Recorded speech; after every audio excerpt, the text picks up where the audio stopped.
भानी देवी Goyal Saraswati Vidyanagar college Jhansi से के Tiwari physics class 11 subject physics chapter number 14 motion of satellite उपग्रहों की गति। इसमें जो अगला टॉपिक पढ़ाने जा रहे हैं वो है उपग्रह का परिक्रमण काल, revolution period of A satellite.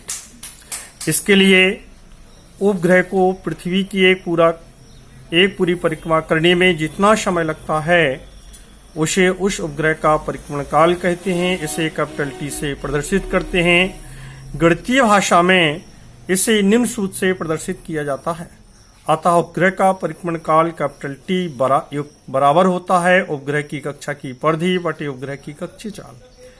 बराबर के नीचे बराबर टी बराबर होगा 2πr/v0 समीकरण नंबर 1, जहां पर चूंकि r बराबर re प्लस एच है तथा v0 बराबर नोट GME बटे re प्लस एच है।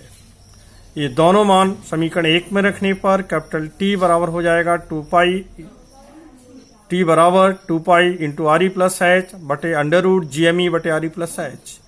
इसको कैलकुलेट करेंगे, सॉल्व करेंगे तो आगे आएगा t बराबर 2π under root re plus h का क्यू बटे GME समीकरण नंबर 2।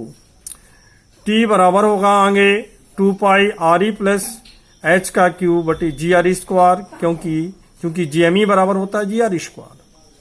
और इसी को लिख सकते हैं t बराबर 2π अंडर रूट r क्यू बटे GRE स्क्वायर, और इसे लिख सकते हैं t बराबर 2π re under root r cube upon g समीकरण नंबर होगा 4।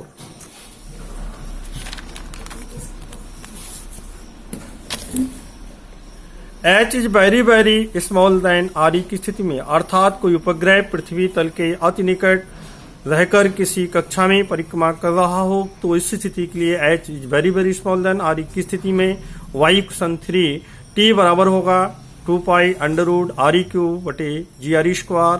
r स्क्वायर से r स्क्वायर कैंसिल होगा तो t बराबर आएगा 2π under root re upon g। समीकरण नंबर होगा ये 5।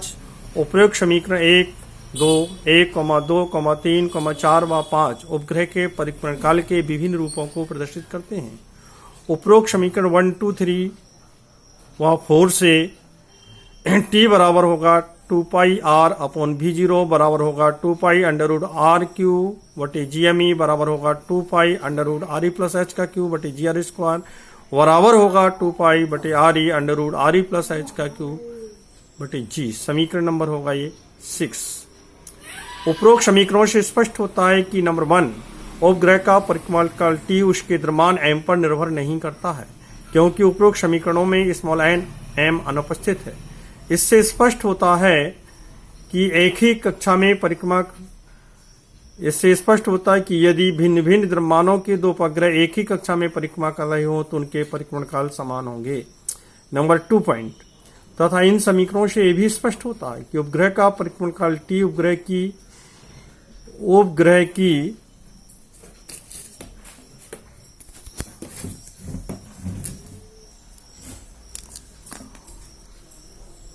काल t उपग्रह की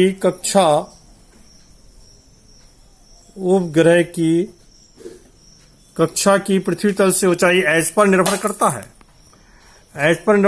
है। h का मान जितना अधिक होता है t का मान भी उतना ही अधिक होता है। यही कारण है कि चंद्रमा जो कि पृथ्वी के तल से 3.8 गुणा 10⁸ मीटर की ऊंचाई पर है, पृथ्वी की एक परिक्रमा लगभग 27 दिन में पूर्ण करता है, जबकि पृथ्वी तल के समीप स्थित एक कृत्रिम उपग्रह एक ही दिन में पृथ्वी के 10 से 20 परिक्रमा कर लेता है। 3 पॉइंट यदि उपग्रह पृथ्वी के तल के अति निकट स्थित कक्षा में रहकर परिक्रमा कर रहा हो तो h को re के मान की तुलना में नगण्य मानकर छोड़ा जा सकता है। तब t बराबर 2π into re cube upon GRE square, तो t बराबर 2π अंडर re अपॉन g।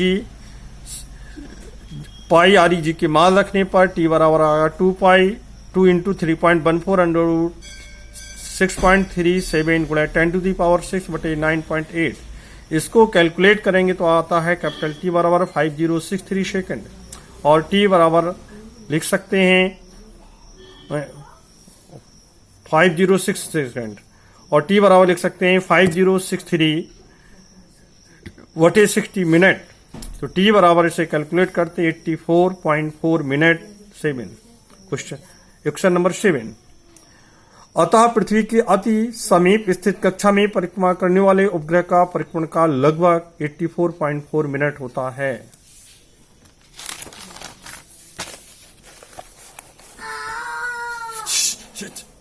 पृथ्वी के द्रव्यमान की गणना।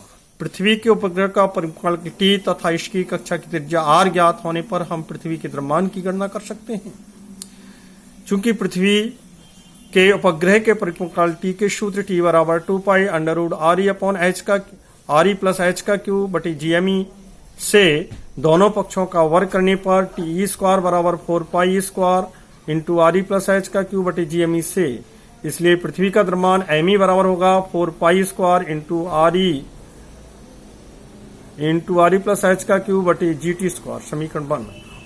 उपरोक्त समीकरण 1 में यदि हम उपग्रह की कक्षा की त्रिज्या r बराबर re+h तथा उसका परिक्रमण काल t ज्ञात हो तो ग्रह पृथ्वी के द्रव्यमान की गणना की जा सकती है।